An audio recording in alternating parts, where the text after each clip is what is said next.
जय हिंद साथियों स्वागत करता हूं आप सभी का अपने यूट्यूब चैनल पर। साथियों, आज के इस वीडियो में मैं आपके लिए यूपी ट्रिपल एससी पैट परीक्षा के लिए एक जीके जीएस की महत्वपूर्ण क्लास लेकर आया हूं। और आज की इस क्लास में मेरे प्यारे साथियों मैं आपको महत्वपूर्ण प्रश्न कवर कराऊंगा।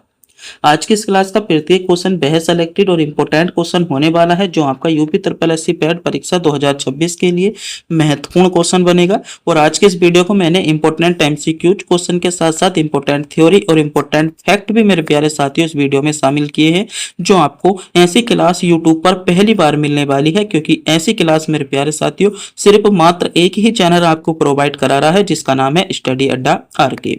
तो मेरे प्यारे साथियों, अगर आप भी चाहते हो इस बार आपका यूपी ट्रिपल एससी पैट में अपना बेहतर स्कोर करना, तो अपने एग्जाम से पहले एक बार इस पूरी वीडियो को विजिट कर जरूर जाए। क्योंकि आज के इस वीडियो में मैंने उन टॉपिकों को शामिल किया है जिनसे क्वेश्चन मेरे प्यारे साथियों आपका यूपी ट्रिपल एससी पैट में सीधा आपकी परीक्षा में देखने को मिलता है। तो बिना टाइम गवाए करता हूं वीडियो को स्टार्ट, पढ़ता हूं पहले क्वेश्चन की। और पहला क्वेश्चन मेरे प्यारे साथियों आपसे पूछा जा रहा है कि राष्ट्रीय एकता दिवस कब मनाया जाता है। मैं बात कर रहा हूं राष्ट्रीय एकता दिवस कब मनाया जाता है।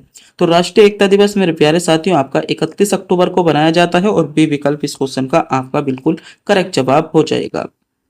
तो यहाँ पर बी विकल्प जिन बच्चों ने चुना है बिल्कुल सही चुना है। बी विकल्प आपके लिए बिल्कुल महत्वपूर्ण होने वाला है। मैं बात करता हूँ कुछ ऐसे इंपॉर्टेंट दिवस के बारे में जिनसे क्वेश्चन आपसे पूछा जा सकता है, या जो दिवस आपकी परीक्षाओं में रिपीट होते रहते हैं। पहला है आपका 14 सितंबर। 14 सितंबर को आपका विश्व हिंदी दिवस बनाया जाता है। और 15 सितंबर को आपका अभियंता दिवस के रूप में हम बनाते हैं। 16 अक्टूबर को विश्व खाद्य दिवस बनाया जाता है। और 24 अक्टूबर को आपका संयुक्त राष्ट्र दिवस के रूप में हम बनाते हैं। 5 जून की बात करता हूं तो विश्व पर्यावरण दिवस। 7 अगस्त को आपका राष्ट्रीय हथकरघा दिवस। और 12 मई को आपका अंतर्राष्ट्रीय नर्स दिवस के रूप में हम बनाते हैं। बात करता हूं 5 अप्रैल की, तो 5 अप्रैल को राष्ट्रीय समुद्री दिवस बनाते हैं। और 22 अप्रैल को पृथ्वी दिवस के रूप में बनाते हैं। 8 मई को विश्व रेड क्रॉस दिवस। और 21 मार्च को मेरे प्यारे साथियों विश्व वन दिवस के रूप में हम बनाते हैं। बात करता हूं 25 अप्रैल की, तो विश्व मलेरिया दिवस बनाते हैं। और मेरे प्यारे साथियों 23 मार्च को हम शहीद दिवस के रूप में बनाते हैं। 7 अप्रैल को विश्व स्वास्थ्य दिवस बनाते हैं। और आपका 18 अप्रैल को विश्व धरोहर दिवस के रूप में बनाते हैं। 8 जून की बात करता हूं तो विश्व महासागर दिवस। और 7 अगस्त को राष्ट्रीय हथकरघा दिवस के रूप में बनाते हैं। 12 जून की बात करता हूं तो आपका बाल श्रम निषेध दिवस बनाते हैं। और मेरे प्यारे साथियों 16 सितंबर को हम ओजोन दिवस बनाते हैं। 8 अक्टूबर को वायुसेना दिवस। और आपका 16 अक्टूबर को विश्व खाद्य दिवस। और 27 मार्च को विश्व रंगमंच के रूप में बनाते हैं। अगर मेरे प्यारे साथियों आप इसकी पीडीएफ डाउनलोड करना चाहते हो तो पीडीएफ आपको हमारे टेलीग्राम चैनल पर मिल जाएगी। हमारे टेलीग्राम चैनल का नाम आपका स्टडी अड्डा आरके के नाम से ही हमारा टेलीग्राम चैनल है। वहां से जाकर मेरे प्यारे साथियों आप इसकी पीडीएफ भी डाउनलोड कर सकते हो। तो मैं मेरे प्यारे साथियों इस वीडियो को इन पर्पस से बना रहा हूं जिससे आप पढ़ो और रिवीजन मैं मेरे प्यारे साथियों आपका करा दूं। तो आज की जो क्लास होने वाली है उसमें मैंने मेरे प्यारे साथियों इंपोर्टेंट एमसीक्यूज क्वेश्चनों के साथ साथ इंपोर्टेंट जो फैक्ट आपके लिए बनकर आते हैं, यानी संपूर्ण रिवीजन मेरे प्यारे साथियों इस क्लास में मैं आपको आपका UP triple SC PAT exam के लिए कराने जा रहा हूँ। अगला क्वेश्चन पूछा गया कि डिस्कवरी ऑफ इंडिया के लेखक कौन है। एक महत्वपूर्ण आपकी पुस्तक है डिस्कवरी ऑफ इंडिया, जो कि आपकी परीक्षाओं में बहुत ज्यादा आपसे पूछ ली जाती है। मैं बात कर लूं डिस्कवरी ऑफ इंडिया के जो लेखक है वह आपके पंडित जवाहरलाल नेहरू है। यानी इस क्वेश्चन का आपका बी विकल्प सही जवाब हो जाएगा। बी विकल्प जिन बच्चों ने चुना है। बात करता हूं कुछ ऐसी पुस्तकों के बारे में जिनसे क्वेश्चन आपको आपकी यूपी ट्रिपल एससी पैट परीक्षा में देखने को मिलेगा। पहली पुस्तक है आपकी अकबरनामा। महत्वपूर्ण पुस्तक है। अकबरनामा के लेखक आपके अबुल फजल हैं। अनामिका के लेखक बात करता हूं तो सूर्यकांत त्रिपाठी निराला इसके लेखक है। गोल्डन आपका थ्रेशोल्डर की बात करता हूं तो इसके लेखक आपकी सरोजनी नायडू है। और आपकी अग्निवीणा आपकी पिछली बार भी पूछी गई थी, काजी आपका नजरुल इस्लाम मेरे प्यारे साथियों इसके लेखक हैं। इंडियन आपका पॉलिटी की बात करता हूं तो आपका राधा कृष्णन हो जाएंगे। कामसूत्र के लेखक आपके वात्स्यायन हो जाते हैं। ब्रोकेन आपका बिक्स के लेखक आपकी सरोजनी नायडू है। परमिल रचना बहुत ज्यादा पूछी जाती है जिसके लेखक आपके सूर्यकांत त्रिपाठी निराला। भगवत गीता की बात करता हूं तो भगवत गीता के लेखक आपके वेद व्यास है। कादम्बरी के लेखक आपके बाणभट्ट हो जाते हैं। इंदिरा गांधी रिटर्न जो लिखी थी ये आपके खुशबंत सिंह ने लिखी थी, ये भी आपको ध्यान रखना है। पल्लव के लेखक कौन है तो सुमित्रा नंदन पंत पल्लव के लेखक है। चरित्रहीन की जो आपकी रचना है या लेखक है ये आपके शरद चंद्र चट्टोपाध्याय है। दस कुमार चरित्रम की बात करता हूँ, इसके लेखक आपके दांडी है। दया भाग की बात करूंगा तो आपका जीमूत वाहन हो जाएंगे और आपका अमर कोश के लेखक मेरे प्यारे साथियों अमर सिंह हो जाएंगे। गाइड के लेखक आपके नारायण सिंह हो जाते हैं। रंगभूमि के लेखक प्रेमचंद्र, गोदान के भूमि आपके प्रेमचंद्र, गबन के प्रेमचंद्र और पंचतंत्र के लेखक जो है वे आपके विष्णु शर्मा हो जाते हैं। अर्थशास्त्र की बात करता हूं तो अर्थशास्त्र के लेखक आपके चाणक्य है, ये आपको ध्यान रखना है। तो ये महत्वपूर्ण पुस्तक और उनके लेखक थे जो आपको यूपी ट्रिपल एससी पैट में एक क्वेश्चन यहाँ से बनेगा और एक क्वेश्चन पूछा ही जाता है, आपको पता होना चाहिए।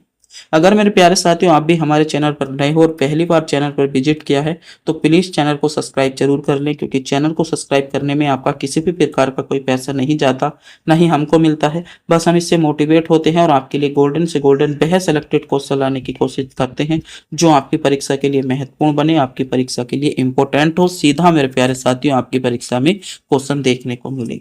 तो प्लीज मेरे प्यारे साथियों चैनल को सब्सक्राइब जरूर करेंगे। चैनल को सब्सक्राइब करने में आपका किसी भी प्रकार का कोई पैसा नहीं जाता, नहीं हमको मिलता है। बस हम इससे मोटिवेट होते हैं और आपके लिए गोल्डन से गोल्डन सेलेक्टेड क्वेश्चन लाने की कोशिश करते हैं। अगला क्वेश्चन पूछा गया कि भारतीय अंतरिक्ष अनुसंधान संगठन इसरो का मुख्यालय कहाँ पर है। तो मैं बात करूं इसरो के मुख्यालय की, तो इसरो का मुख्यालय आपका बेंगलुरु में है, यानी बेंगलोर में है। इस क्वेश्चन का बी विकल्प आपका करेक्ट जवाब बन जाएगा।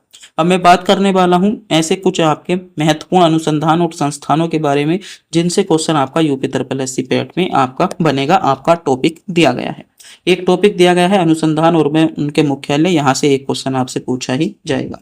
जैसे पहला है आपका भारतीय वन अनुसंधान आपका देहरादून में है, आपका भारतीय वन्य जीव अनुसंधान संस्थान आपका देहरादून में है, केंद्रीय पक्षी शोध संस्थान आपका इज्जतनगर में। राष्ट्रीय पर्यावरण शोध संस्थान की बात करूंगा नागपुर में है, राष्ट्रीय ऊंट अनुसंधान आपका बीकानेर में है, राष्ट्रीय भूभौतिकी अनुसंधान आपका हैदराबाद में है, राष्ट्रीय पर्यावरण अभियांत्रिकी शोध संस्थान आपका नागपुर में है, भारतीय कृषि अनुसंधान संस्थान आपका नई दिल्ली में है, भारतीय मृदा विज्ञान संस्थान आपका प्रयागराज में है, आपका केंद्रीय मृदा एवं लवणता अनुसंधान आपका करनाल में है, भारतीय बागवानी अनुसंधान आपका बेंगलोर में है, भारतीय वंश आपका सर्वेक्षण केंद्र आपका देहरादून में है, प्राकृतिक इतिहास का राष्ट्रीय संग्रहालय आपका दिल्ली में होने वाला है। भारतीय वनस्पति सर्वेक्षण की बात करता हूँ कोलकाता में है, भारतीय प्राणी आपका सर्वेक्षण की बात करूंगा कोलकाता में है, आपका वन्यकी अनुसंधान आपका झांसी में है, केंद्रीय मरुस्थल अनुसंधान आपका मेरे प्यारे साथियों जोधपुर में है, भारतीय मौसम विज्ञान संस्थान आपका नई दिल्ली में, भारतीय मौसम वेधशाला आपकी पूना हो जाएगी, आपका जीवाणु प्रौद्योगिकी संस्थान आपका चंडीगढ़ हो जाएगा, राष्ट्रीय वन विज्ञान अनुसंधान वनस्पति विज्ञान आपका मेरे प्यारे साथियों लखनऊ हो जाएगा, केंद्रीय खनन अनुसंधान आपका धनबाद हो जाता है, भारतीय रासायनिक जैविक अनुसंधान कोलकाता हो जाएगा और केंद्रीय ईंधन अनुसंधान मेरे प्यारे साथियों जादूगोड़ा झारखंड हो जाता है। ये भी आपको ध्यान रखना है। आगे बढ़ते हैं, अगला क्वेश्चन आपसे क्या पूछा गया, अगला क्वेश्चन आपके लिए क्या इंपॉर्टेंट है वह हम आप बात करेंगे। अगला क्वेश्चन है कि बौद्ध धर्म के प्रचार प्रसार में सबसे अधिक योगदान किस शासक का माना जाता है। तो सबसे अधिक प्रचार प्रसार जो किस शासक का माना जाता है ये आप ध्यान देंगे। तो बौद्ध धर्म की बात की गई है तो इसमें आपका सम्राट अशोक का माना जाता है। सम्राट अशोक का सबसे अधिक आपका प्रचार प्रसार माना जाता है, यानी ए विकल्प इस क्वेश्चन का आपका बिल्कुल करेक्ट जवाब बन जाएगा। बात करता हूं बौद्ध धर्म से संबंधित कुछ ऐसे फैक्ट जिनसे क्वेश्चन आपसे पूछा जा सकता है। बात करता हूं बौद्ध धर्म की, बौद्ध धर्म की बात करता हूं तो मेरे प्यारे साथियों बौद्ध धर्म के जो संस्थापक थे वे आपके गौतम बुद्ध थे, जिनका मूल नाम मेरे प्यारे साथियों सिद्धार्थ गौतम था। इनका जन्म आपका 563 ईसा पूर्व में लुम्बिनी नेपाल में हुआ था और इनकी मृत्यु आपके 483 ईसा पूर्व में कुशीनगर उत्तर प्रदेश में हुई थी। ये भी आपके ध्यान देंगे। इनकी जो जीवन घटनाएं हैं, जन्म जो माना जाता है लुम्बिनी में माना जाता है। ज्ञान प्राप्ति की बात करता हूं तो आपकी बोध गया यानी बौद्धि में इन्हें ज्ञान प्राप्ति हुई थी। प्रथम उपदेश जो कि बहुत ज्यादा पूछा जाता है, सारनाथ में इन्होंने प्रथम उपदेश दिया और इनका महापरिनिर्वाण कहाँ पर हुआ तो कुशीनगर में इनका महापरिनिर्वाण हुआ था। प्रमुख शाखाएं जो थी बौद्ध धर्म की वे 3 शाखाएं थी आपकी हीनयान, महायान और ब्रजयान। ये हीनयान की बात करता हूं तो ये आपकी श्रीलंका, म्यांमार और थाईलैंड में देखने को मिलती है। महायान चीन, जापान और कोरिया में देखने को मिलती है। ब्रजयान तिब्बत, भूटान में आपको देखने को मिलती है। तो ये बौद्ध धर्म से संबंधित कुछ महत्वपूर्ण जानकारी थी जो आपसे क्वेश्चन पूछा जा सकता है और इससे बची कुछ जो जानकारी है वे मेरे प्यारे साथियों में आने वाली वीडियो में भी आपको कवर कराऊंगा।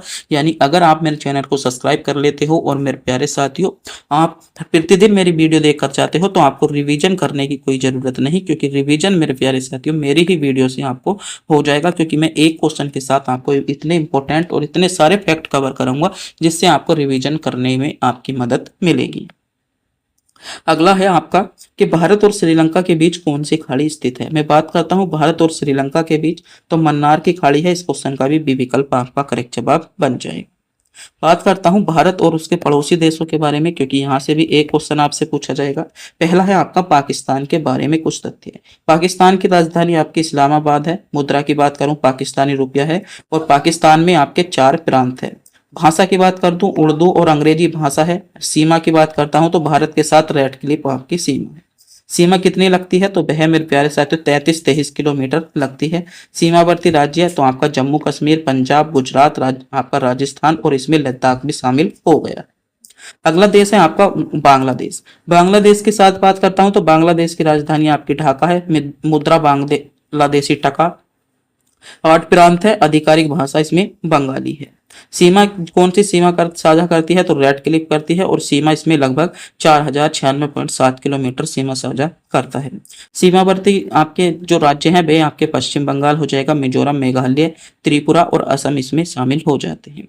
अगला है आपका अफगानिस्तान। अफगानिस्तान की मैं बात करता हूं तो अफगानिस्तान की राजधानी आपकी काबुल है। मुद्रा आपकी अफगानी रुपया है।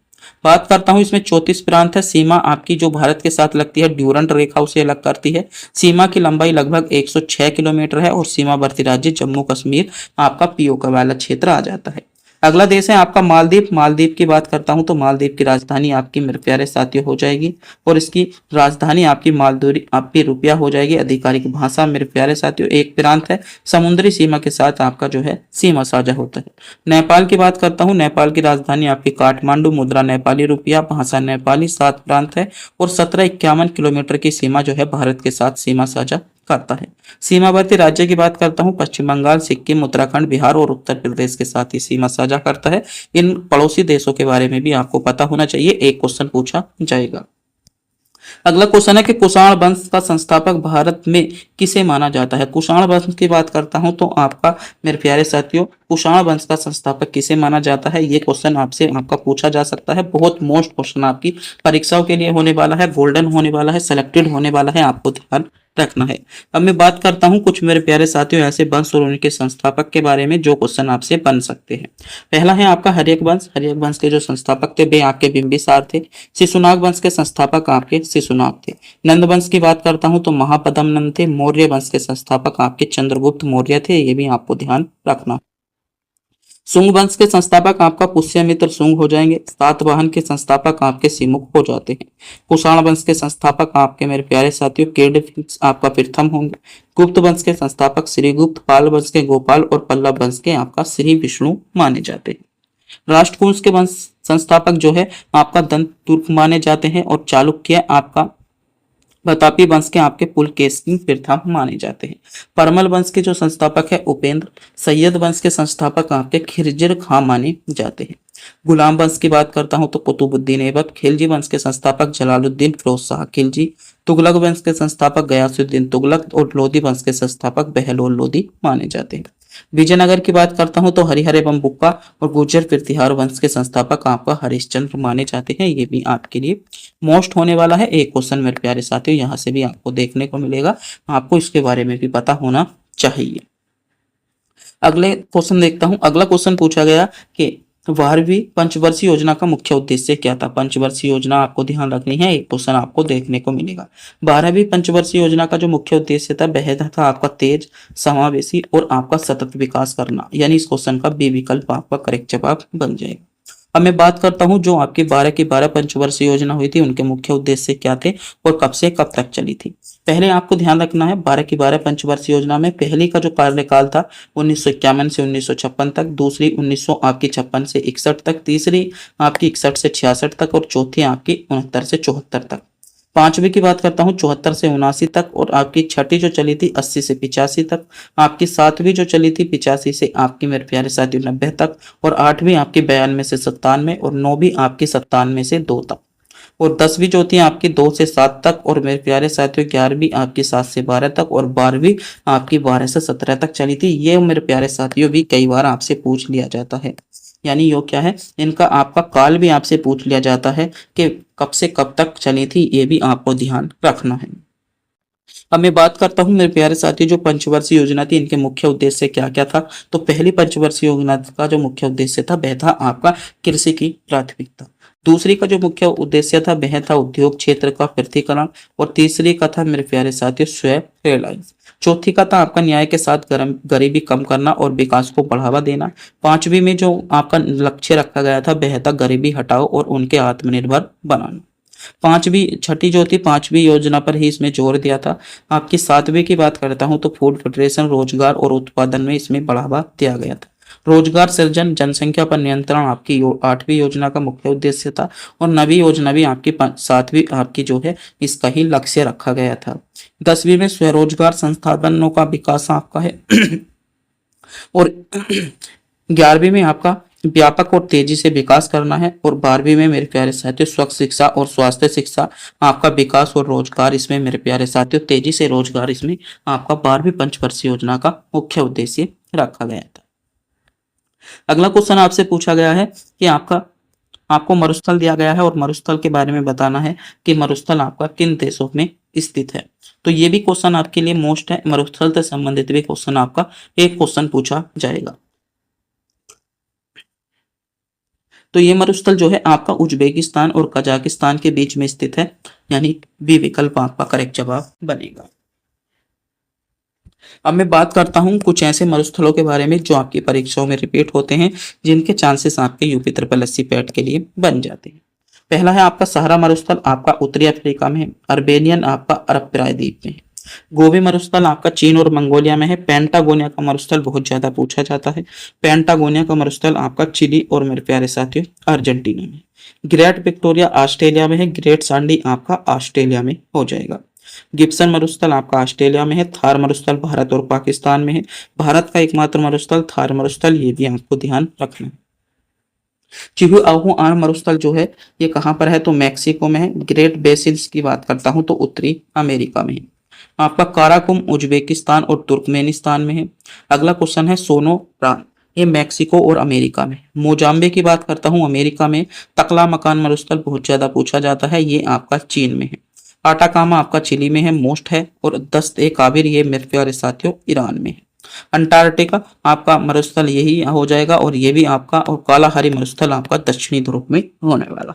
तो कालाहारी मरुस्थल जो आपसे पूछा जा सकता है, कालाहारी मरुस्थल आपका आटाकामा मरुस्थल, टकला मकान मरुस्थल, पेंटागोनिया का मरुस्थल, ग्रेट सांडी और थार मरुस्थल, ये आपके टॉप मरुस्थलों की श्रेणी में आ जाते हैं, जो आपकी बार बार इनसे क्वेश्चन आपकी परीक्षाओं में पूछे जाते हैं, आपके लिए महत्वपूर्ण बन जाते हैं, इनके बारे में आपको पता होना चाहिए।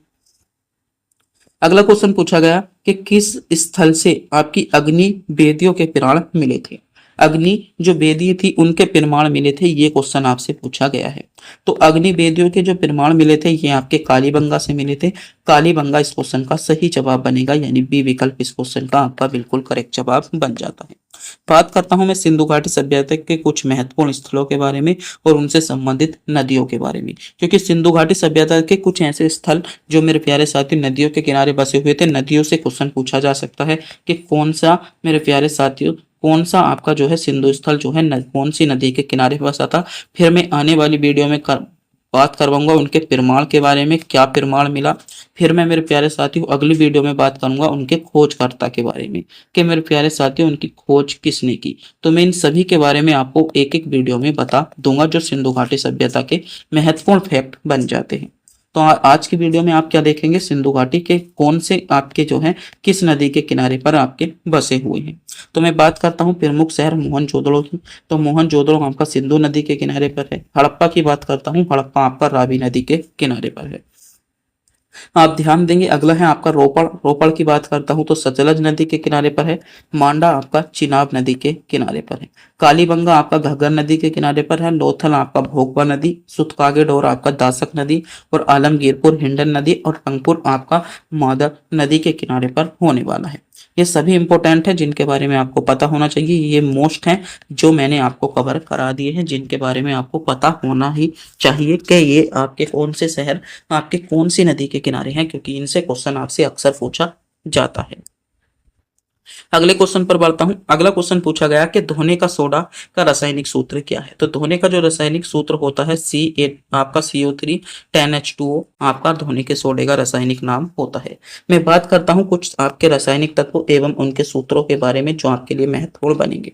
जैसे पहला है साधारण नमक। साधारण नमक का जो रासायनिक सूत्र होगा NaCl होगा। धोबन सोडे की मैं बात करता हूं तो आपका Na2CO3 इंटू 10H2O हो जाएगा। कास्टिक सोडे का रासायनिक सूत्र आपका मेरे प्यारे साथियों NaOH। सुहाग की बात करूं यानी सिंदूर की तो Na2B4O7 इंटू 10H2O आपका इसका सूत्र हो जाएगा। लाल दवा की बात करता हूं तो KMNO4 होगा। बैंकिंग सोडे की बात करता हूं तो NaHCO3 बन जाएगा। कास्टिक पोटास की बात करता हूं KOH होगा और सोरो की बात करता हूं KNO3 बनेगा। व्यंजक चूर्ण की बात करता हूं CaOCl2 इंटू Cl होगा। और मेरे प्यारे साथियों पानी की बात करता हूं चूने के पानी की तो Ca आपका H2 का होल टू है जिसका रासायनिक सूत्र बन जाएगा। चूने पत्थर की बात करता हूं CaCO3 जो कि आपका CaCO3 ही बनने वाला है। संगमरमर भी आपका CaCO3 ही होगा। नौसादर बहुत ज्यादा पूछा जाता है आपका CH4Cl इसका होने वाला है। लाफिंग गैस की बात करता हूं तो N2O होगा। और आपका की बात करता हूं तो ये आपका PbO होगा। गेलोन की बात करता हूं PbS होगा। लाल सिंदूर आपका Pb3O4 माना जाता है। सूक्ष्म बर्फ का रासायनिक सूत्र आपका CO2 और भारी जल का रासायनिक सूत्र आपका D2O होने वाला है। तो ये कुछ ऐसे रासायनिक सूत्र हैं जिनसे क्वेश्चन आपका यूपी ट्रिपल एससी पैट परीक्षा में आपको देखने को मिल सकता है। तो आज की वीडियो में लगभग मेरे प्यारे साथियों 10 से 12 इंपॉर्टेंट मोस्ट क्वेश्चन आपको मैंने कवर कराए हैं जो आपकी परीक्षा के लिए इंपॉर्टेंट है। और उसी के साथ साथ 50 नहीं मेरे प्यारे साथियों लगभग 500 क्वेश्चन आपके मैंने इस वीडियो में कवर करा दिए हैं जो आपकी परीक्षा के लिए महत्वपूर्ण है। लगभग 500 प्लस फैक्ट आपके लिए हो गए होंगे जो मेरे प्यारे साथियों आपके लिए महत्वपूर्ण है। आप एक एक को अगर मैं इन सबको MCQs क्वेश्चन में रखता तो मानकर चलिएगा लगभग एक एक मेरे प्यारे साथियों क्वेश्चन में आपके लगभग 10-10 20-20 MCQs है। लगभग 10-10 20-20 MCQs है जिनके बारे में मैं बताता। एक एक क्वेश्चन में अगर आपको रखता तो एक एक क्वेश्चन में लगभग 10 से 20 MCQs मेरे प्यारे साथियों होने वाले थे। अगर वीडियो अच्छी लगी हो वीडियो को लाइक करेंगे, चैनल पर नए हो चैनल को सब्सक्राइब करेंगे, अपने दोस्तों के पास वीडियो को शेयर जरूर कर देंगे। और ऐसे ही वीडियो अगर आप चाहते हो यूपी ट्रिपल एससी पैट में अपना स्कोर बेहतर करना तो मेरे प्यारे साथियों हमारे चैनल को भी सब्सक्राइब जरूर कर लेंगे। तब तक के लिए मिलता हूँ अगली वीडियो में।